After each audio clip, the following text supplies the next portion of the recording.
చాలా మంది యొక్క అపోస్తుల ఉపదేశాన్ని విడిచిపెట్టి చాలా మంది ఇక్కడ నుంచి బయటికి వెళ్ళిన వాళ్ళు చాలా మంది కృంగిపోతున్నారు, బాధపడిపోతున్నారు.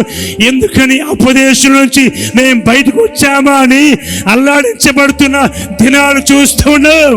ఉపదేశంలో అంటుకట్టబడలేక లోకంలో దిగజారిపోయి గాయపరచబడి శ్రమలకు లోనైపోతున్నారు. అందుకే గాయపరచబడిన వారి గాయాలు మీరు కట్టగలగాలి. మీరు చూపించే ప్రేమ వారి గాయాన్ని కట్టాలి. ఇనువలే నీ పొరుగు వారిని ప్రేమించాలి. వారి గాయాలు కట్టి ఉపదేశంలోనికి వారిని తీసుకొని వచ్చే వ్యక్తులుగా మార్చబడాలి. ఈరోజు నువ్వు ఎదుటి వారిని ప్రేమించే ప్రేమ ఏమిటయ్యా అంటే, ఎదుటివాడు బాధలో ఉన్నప్పుడు, కష్టాల్లో ఉన్నప్పుడు, ఇబ్బందులు ఉన్నప్పుడు, అనారోగ్యంతో ఉన్నప్పుడు నువ్వు వెళ్ళి వారిని పరామర్శించి వారితో మాట్లాడి వారి కోసం ప్రార్థన చేసి వారి గాయాన్ని కట్టే విధముగా నువ్వు ప్రేమించగలిగితే యేసయ్య అంటాడు, బలా నమ్మకమైన మంచి దాసుడా.